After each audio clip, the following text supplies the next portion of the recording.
So Bridget says that she just learned the past week, once you had trauma, one of the byproducts is that not only do you not trust other people, but you don't trust yourself, which is just so sad because this just creates problems for the person and everyone around them, because then they can't trust anyone and they can't ever love, and it's just fucked up. Stop fucking up, people, please. Alright, PSA over. 5442. That's because life is complicated. It's not binary. This is so true. Once again, going to the whole duality thing. And I think this is a beautiful thing about this podcast, is we can tie in and focus and learn and grow together because of what Joe's saying. He's, got some woke people. I hate to use that term, but yeah.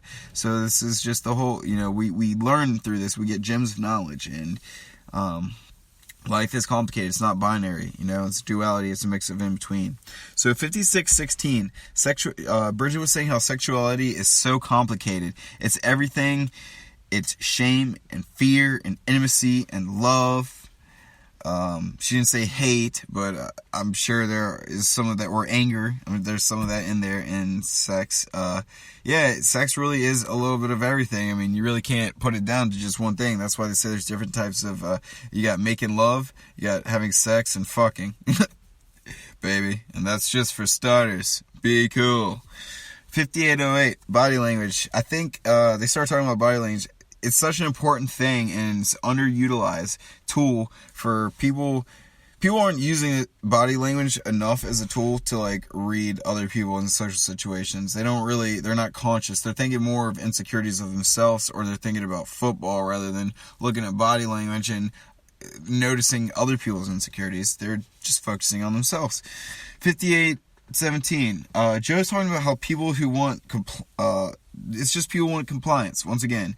And this is in reference to the extremist left. It's a power trip thing, is what Joe was saying, to get people to bend to their behavior and to do what they want. Well, you know what? What I want to do right now is I want to drink a little motherfucking can of whoop ass, buddy. So that's what we're going to do. We're going to take a little second, a little breather.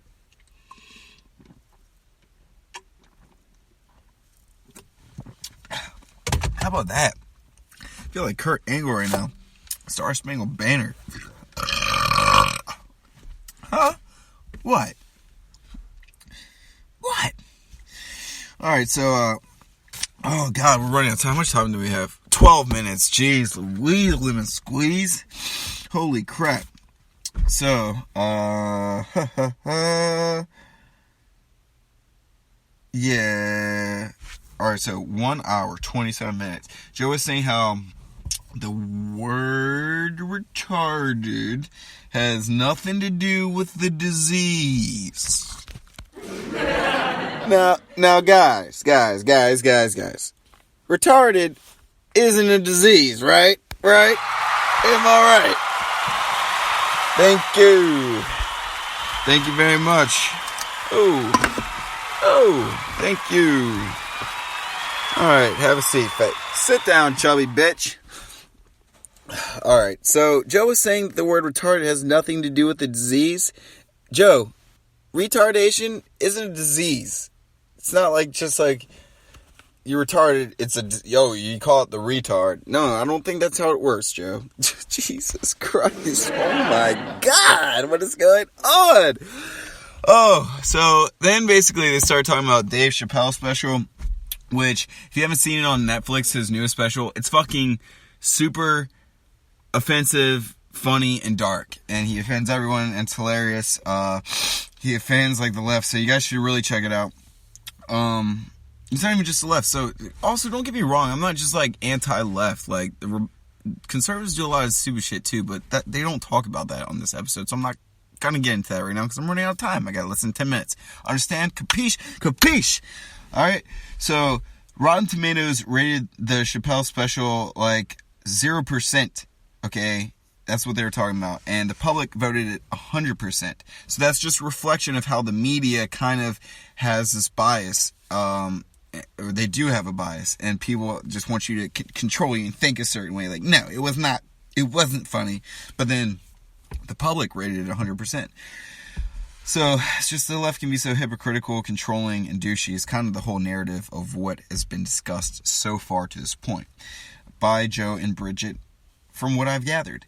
But I guess Republicans can also be pretty douchey too. Once again, like I was saying earlier, it's funny how I get full circle to my points before I do get to them, whatever. But so, Republicans can be pretty douchey too. I mean, if you look at like not having any abortions at all, like the super extremist ones, it's like, well, what about rape or incest? You're going to say that someone can't get an abortion if it's like 2 weeks later after their uncle raped them? A poor girl can't do that? No, fuck you. She can do that, okay?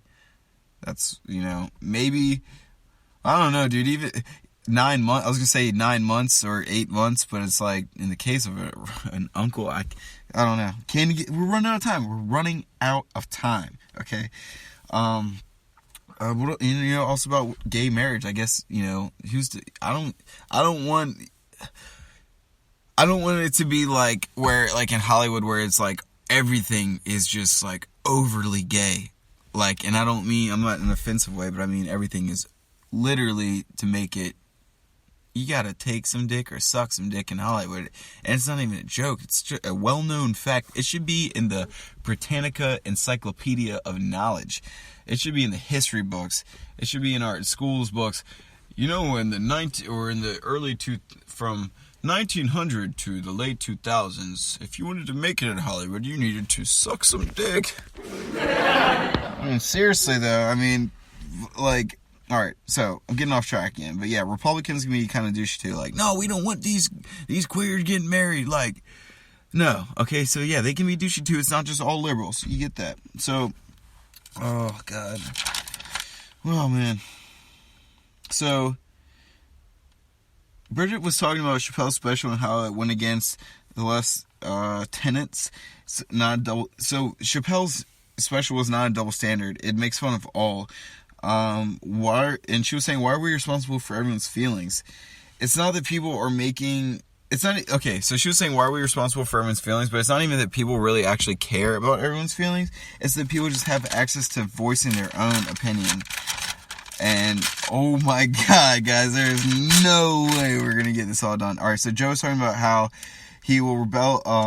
how kids will rebel against what their parents do at 1 hour and 10 minutes 57 seconds, which is so true. This is why I joke about how racist parents, their kids will their daughters will inevitably end up fucking black dudes. Joe was talking about how he has good communication with his kids, which is really good because good communication is so important for any relationship. Friends, family, friends, lovers, coworkers. At 1 hour and 11 minutes and 42 seconds, Joe's talking about his childhood, saying his parents were distant, but because they had to work, which is so sad because that is just how things are now, or how things are. Childcare is so expensive, rent is so expensive, and people just have to work. It's sad. It shouldn't be like that. At 1 hour, 12 minutes, 12 seconds, Bridget was talking about how discipline equals freedom. And they're talking about Jocko. At 1 hour and 12 minutes 48 seconds, Joe was talking about how Jocko wakes up at 4:30 a.m. and works out. And I wish I could wake up and work out at 4:30 a.m., but I'm already waking up for work at this point in time. She says that a lot of negativity, that the energy that's like that negative energy, she thinks it's from men not creatively exerting their energy. The creepy toxic masculinity, she says, from men not being able to have some sort of hobby or a way to exert their energy. And she was kind of saying that's why she likes Jocko working out at 4:30. Joe was saying how men, he thinks that there's a certain amount of energy you must expend. You must blow it out of your system, which is so true because you got to do something. And that's why I do this podcast. That's why I work out a little bit sometimes. And that's why I try to challenge myself with things sometimes, because you got to do creative things. Like I was explaining to my friend recently, you have creative time or you have non-creative time. You're either being creative or you're not. You're doing something creative or you're not.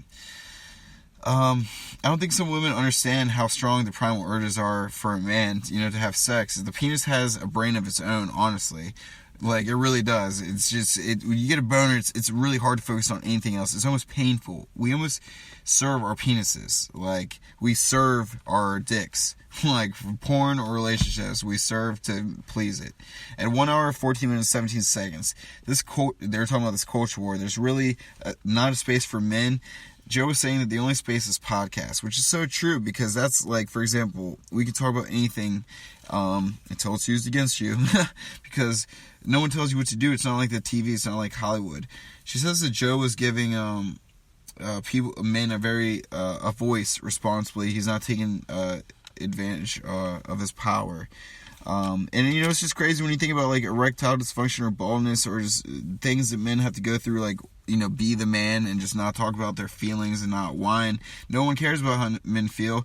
And I mean, you just think about, like shooters or like dickheads, like people that shoot shit up, or just dickheads. Like, how do they get there? It's probably from that. So if they start talking about, like, if you have your own oh god, alright, so we're gonna skip that. Alright, so when you take all this masculine energy and you're constantly beating men in the head about how bad they are, is what Bridget is saying, it's not going anywhere. It's just going underground, and it's going to leak out in weird ways. Like, for example, when she said that, I was thinking like face slapping, rape fetish, violence, like degrading women, like humiliation, choking, spitting face, stuff like that. Like, getting like, constant rim jobs. It's like, why don't you just get your dick sucked, you fucking queer? Like, no, I'm just joking. But no. So yeah, but for real, when men are just told that they can't express their feelings and they have all this masculine energy, it just gets leaked out into weird ways, like this ultra-violent stuff that is on the #1 charts and on porn sites. At 1 hour and 27 minutes 25 seconds, Joe was saying you can be a really good man, or a really good person, and also be a man. You can be a really good person and also be a man, a manly man, which is so true. You can be strong and also be compassionate. At 1 hour and 18 minutes, don't forget that, guys. You can be strong and also be compassionate. At 1 hour and 18 minutes 24 seconds, she says, who's been the meanest to me the most online, other than feminists and guys who can't get laid? Blue checked liberals, which goes full circle to the whole theme of this podcast. Guys, we're running out of fucking time. So 1 hour and 18 minutes, she was saying like how, or Joe was saying, like, it's like a white person using the N-word. As a mixed guy, I've noticed that there's a difference between when someone uses the word nigga or nigger. It definitely matters if you say nigga or nigger. It also matters if you're black or white. Me being both, it doesn't matter as much. But, like, while kids, what I've noticed is white kids love calling their friend nigga. I just sound awkward when I'm using it. Jesus. So, guys, we are running out of time, but basically they just kind of they just kind of rag on the left the whole time. I got a couple more pages. I think I might do a post show of this, because I only got like maybe 2 or 3 pages left of these notes. So, maybe got like 10 notes, and I don't want to cram it all down in this last 60 seconds I have. If I need to, I'll buy more time. You know what I mean? I'll buy more time, guys. I can't believe it was this quick. You guys tell me, is this better or worse? Headphones? No headphones? Talk to me on Instagram. Talk to me on Instagram. Talk to me on Twitter. Talk to me on Gmail. We got the YouTube up. You guys can help the YouTube. That'd be great. I just started the YouTube, but that's going to be a slow one, because we're mainly, an audio thing. So if we can get that, we got the Reddit. But yeah, send me emails, Let's get the community together. Basically, let's just get the Rogan fans together. And I'm going to do a RuneScape podcast coming up. I just did a new quest, Nature City. And right now I'm collecting Mort Meyer fungus. But, yeah, guys, dude, some really cool stuff, man. Really cool stuff is coming. It's a great time to be alive right now. It really is. So, remember that in the darkest of times, there is a light. This reminds me of Three Doors Down song. Maybe we'll talk about that next one. I think I'll do like a news. I think I'm gonna do like a news/update episode coming up this week, and a RuneScape episode coming up this week. How's that sound? Alright, guys. My man. Oh, God, I would take one last little drinky poo-poo, but there is no more drinky poo-poo. Dang it.